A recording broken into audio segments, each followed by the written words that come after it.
Hello, and welcome to the Project Elected podcast.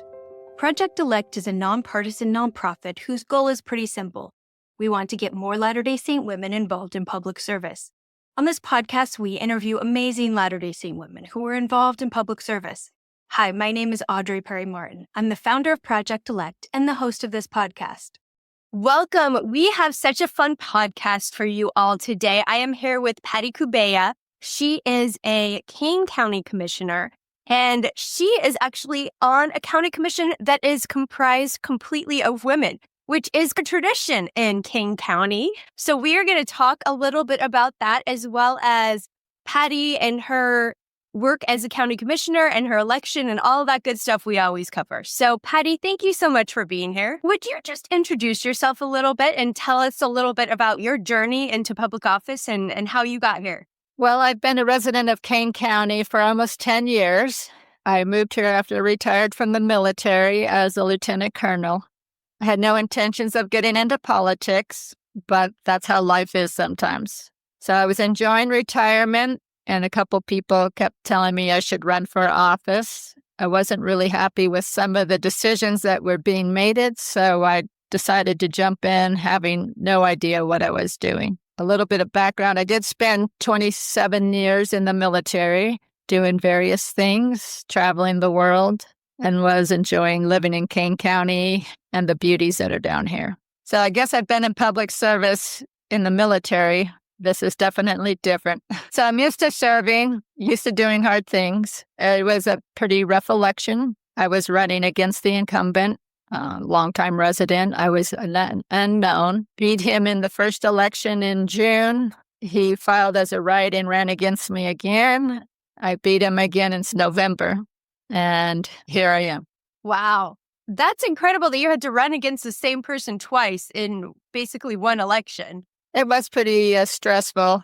I haven't committed whether I'll run again or not. I committed to 4 years. I really do miss retirement. Mostly my family, because they live on the East Coast or the West Coast. I have 8 grandkids that I miss being able to go see whenever I want to. Totally. When was your election? What year were you elected? The election was in 2022, and I took office in January of 23. Okay, great. I also wanted to ask a little bit about your military service. That's so incredible. You were in the military for so long. That's not a story that we hear frequently. So would you tell me a little bit about what led you to serve in the military? Sure. I had no intentions of being in the military when I headed off to BYU. I was waiting for a missionary, thought I would get married and have a bunch of kids and life would be good. That didn't work out. I was in depressed summer, and I got a letter in the mail saying you could go to Fort Knox, Kentucky for 6 weeks and earn $700. And I thought, that sounds a lot of money, and it'd get me away from my situation. And my mom said, maybe it's an answer to prayer. So I thought, okay, let's go. So I had a great time. Still didn't intend to commit myself to the military. But when I got back, I decided to join the National Guard, take a scholarship, and then decide what would happen after that. A year later, I decided to go on a mission. So I went on a mission to Fort Lauderdale, Florida, and I got back from my mission, decided that active duty would be the best choice for me at that time. Still had no intention of ever staying in my whole life. It just worked out that way. So I spent 10 years on active duty, was back at Fort Bragg. I was in the 82nd, jumping out of airplanes, deployed to Desert Storm. Then I was over in Germany, which we loved. Had 2 children, wanted to stay home with them. So I got out of the military, ended up getting a divorce, realized I needed a job. So I went back in the military as a reservist and did that for 3 years on active duty as a reservist. Then I got remarried, so I didn't want to keep traveling and got out of the military again. Then I was deployed to Iraq. I had become a certified financial planner, but I just couldn't do the sales part of it. I realized I'd rather be in a war zone than do sales, which is sad. Anyway, I got a stateside deployment, did that for 3 more years. My family was able to stay in the same location, and I volunteered to go to Afghanistan so I could hit 18 years active duty and then retire at 20. So all in all, it was a good ride, and I was able to retire at 50. Then I moved to Kanab. I didn't know anything about Kanab. My husband fell in love with Kanab. Some good friends lived here, and he wanted to buy a house. So I told him, whatever you want to do, just don't ask for my help. I'm busy. And so he bought the house, and we moved here 2015. You were in all the hot spots. I'm sure you have many stories from those days, and that's very brave. Thank you so much for your service. It's an incredible story. Let's talk a little bit about your run for office and public service then. I would love to hear the history of Kane County and women being in elected office and kind of being all the elected officials in a town or county. Can you tell us a little bit of the history of that? It happened back in 1911. As a joke, their husbands put their name on the ballots and they won. So they decided to take it and run with it, which I think is an awesome thing. They had children. Some of them had children while they were in office, and it wasn't an easy road to toe for them. They didn't always have the support of the men in town because of the initiatives that they were pushing. They started the cemetery. They cleaned up the town and stopped the animals from wandering around. They also were cleaning up the drinking. At the time was a very big thing. So they did great things for Kanab, and I think different things that the men were doing. The story is they couldn't keep a sheriff on the payroll because he'd get quitting, because he'd get razzed so much for working for women. So things have changed since then. I feel very fortunate for their footsteps that I can follow in, but I don't have to deal with the same things today. It sounds like they were doing great things, though, and how ridiculous that it started as a joke, but then they did all these amazing things for the city. And now you have, I think there's 3 of you on the county commission, and the full county commission is women. How has that been? And you were on it, I think, before it was all women, and has that changed since it's been an all-woman commission? So when I was elected, Celeste Myers was also elected. So that made 2 females and 1 male. I've heard that there are about 2 other times that a female was on the commission. So we're not the first females. And then this last election, Gwen Brown beat out the incumbent, and it became an all-female commission. And I think it's going great. Celeste and I had a good working relationship before Gwen joined the team. So I think we have a good foundation of communication and working together to solve the issues for Kane County. And none of us at this point have our own agenda that we're going rogue on. We try to be very careful and make sure we at least have the support of one other commissioner. That's incredible. I love that you guys seem to be working together and getting great things done. So what kind of issues have you been working on? What are you proud of that you've done on the commission? I don't think this was necessarily a measurable accomplishment for me, but I feel pretty proud that I have been out there going to the meetings and meeting the people. The most frequent comment I get is, wow, a commissioner has never come to this XYZ event. One of them was the Board of Equalization, which is when citizens aren't happy with their tax assessment, they can come in and present their case of why they feel like their taxes should be lower. And this lasts for a couple days. We hire an outside person who's an expert in valuation of properties. And he told me he'd been doing it since 2007 for Kane County, that a county commissioner had never come. If you don't go and see the process, like, how do you know what your employees are going through or what the real issues are? So I am happy to travel all over the county. I go way out to Church Wells to one of the meetings for a special service district as often as I can. I now have a special service district up on the mountain, Cedar Mountain, that I'm responsible to liaison with. And I think it means a lot to the people to have the commissioners. And I think all of us have been out there. We go to the chamber meetings. One thing we've heard is before commissioners never went. I don't know if it's because people were unhappy with them and they didn't want to get yelled at, but I think we're very available. We're out there. We are doing our best to be transparent. We have a bi-monthly newsletter. We make sure and post things on our county Facebook page multiple times a week doing our best to communicate with the citizens, that they know who we are, they know where they can come and talk with us, good or bad. That's so important. And I love that attitude of being available and going to different meetings and commissions and committees within the county that maybe hadn't been getting a lot of attention, and making sure you know what's really going on. That's so important, and I'm sure very appreciated in the county. I was an unknown, and I think people have been pleasantly surprised that I wasn't the ogre they thought I was, and I've been easy to work with. There's always a lot of trepidation when there's changes in elected officials.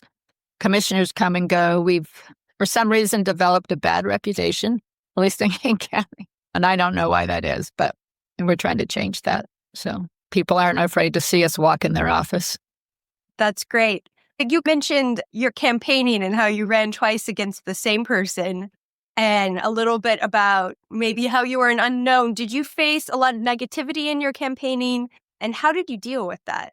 Yeah, the first campaign, the first time wasn't quite as contentious. The second one was very contentious, but I had good people behind supporting me. Didn't know anything about running a campaign.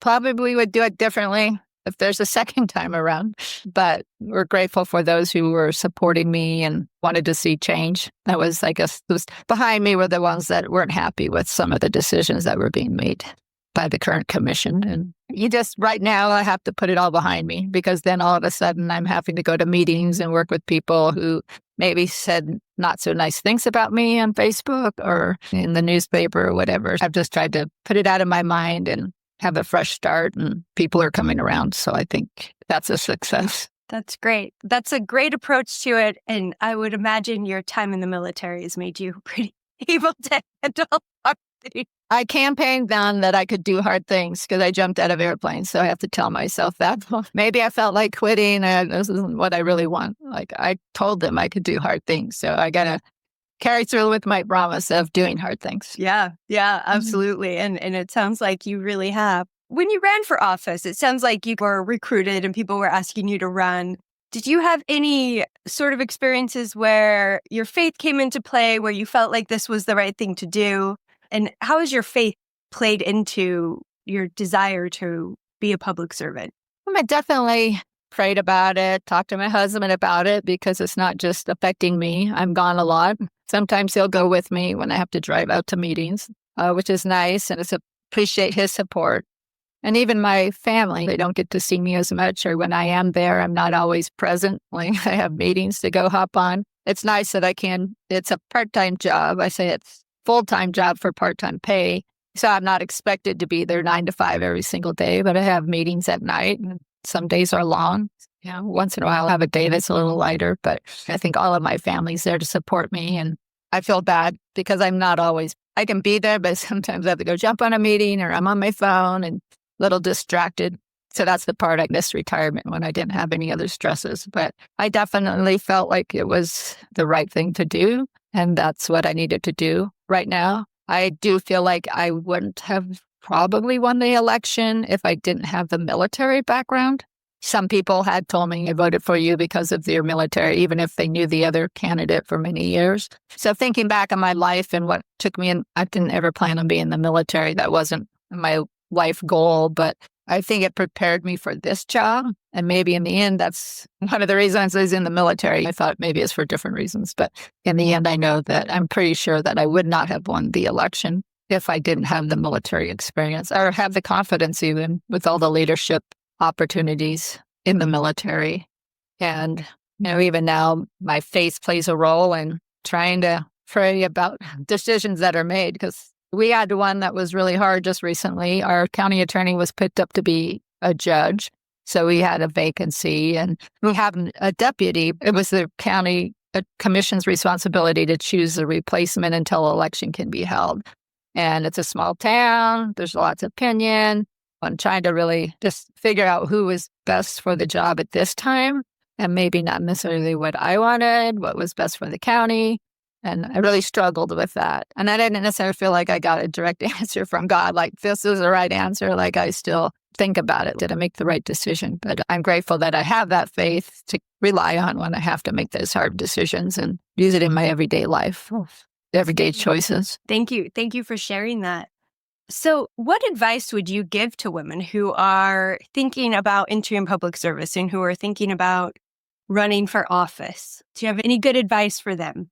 I suppose if people hadn't reached out to me and like, yeah, you'd be a great commissioner. I don't even know anything about being a commissioner. It's like they saw something in me that made them feel like I would do good at the job. So it is important to encourage other people that you see, other women, because we often probably don't have that confidence, especially if perhaps somebody's been a stay-at-home mom or hasn't been out in the workforce. But there's so many things that I've done both. I feel very fortunate. So after the 10 years I was in, I stayed home for 2 years. My son was 2 at the time. My daughter was 5. And then I stayed home for another couple of years after I got out.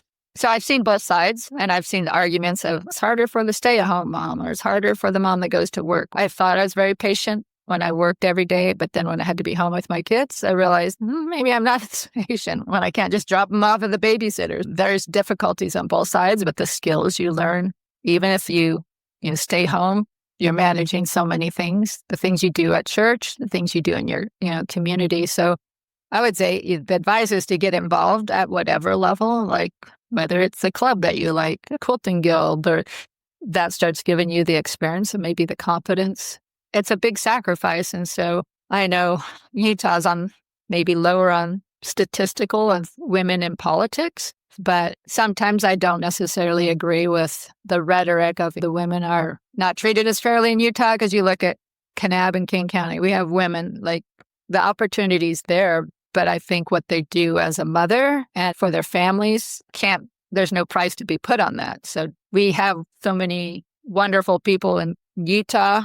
I'm not even from Utah. My grandparents were. I wasn't raised in Utah, but the entrepreneurs were number one in so many things, and that's because of the people that were raised by mothers and dads, and it all plays a role. But when the time is right, I think you'll know.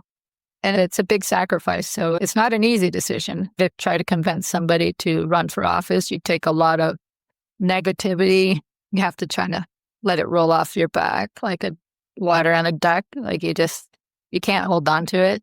And especially with social media, it's so negative out there often. Not too often people say positive things. It's easy to say the negative things, but not too many want to jump in and maybe be a commissioner themselves. But they can tell us what they think we should do. Yeah, like I say, it's not for every woman and it's not for every man either. But I think men maybe sometimes have more of the confidence that they could do that. But I think it's important. I wasn't ever involved in politics because I was very busy in the military, but I still volunteered, so like at the school. So I think just getting involved at the small steps when you can, and there's a time and a season for everything. When you're a young mom with a lot of kids, it's probably not the time to be a politician. There are some young ones out there, just you yourself and your family and the needs. And I think if you're in tune with the Spirit and take it to the Lord, you'll know and be willing to jump in. It's a scary thing. That was great advice. I appreciate that. That was a lot of wisdom right there. We always ask our guests if they have an invitation for the people who are listening, something they can do in the next few days, in the next week or so, to move them closer towards a potential run for office or getting involved in public service somehow. Do you have an invitation for our listeners? I would say go to a public meeting, whatever it is. It could be a city council, a planning and zoning. See what's happening out there. We often just trust our elected leaders to do the right thing, whatever the right thing is. And it takes a lot of time. Like I go to a lot of meetings. If I don't go, I listen to a lot of meetings. So most of them nowadays, you could even watch from your living room. They're on Zoom or Facebook. And a lot of them are recorded. You could watch later or listen to later. You could sign up on the Utah Public Notice website, which you could get notified of when the meetings are. And that's where the recordings and the minutes. So that would be a step, like to even find out who your leaders are, because there's an issue going on in Kane County having to do with a new law that you can basically make a developer can make a city without any residents and gives them a certain amount of time to get the residents there. A lot of people are very upset about that. And I like contact your state senator and the lady didn't even know who the governor was, which surprised me, but I suppose because I'm in politics, I know who the governor is. So figure out who your elected leaders are and start listening to a meeting. and what's going on, and maybe it'll give you confidence that you could do the same thing and you have an interest in it. Find out what interests you also. There's school board, there's library board, there's all kinds of things to get involved in. That's great advice. I love it. So dial in or go to a meeting and start to learn more about what's going on around you in the community. That's a great idea. Patty, we're out of time, but thank you so much. This was so much fun talking to you and learning about your fascinating background and all the great things that you've done in your life. I appreciate you taking the time and talking to us today. You're very welcome. Thank you for giving me the opportunity. Thank you all for listening to the Project Elected podcast. For free resources and materials, head over to projectelectwomen.org. We're also on Instagram and Facebook as Project Elect Women. We'd love for you to subscribe, rate us, or give us a review on iTunes. So until next time, thank you.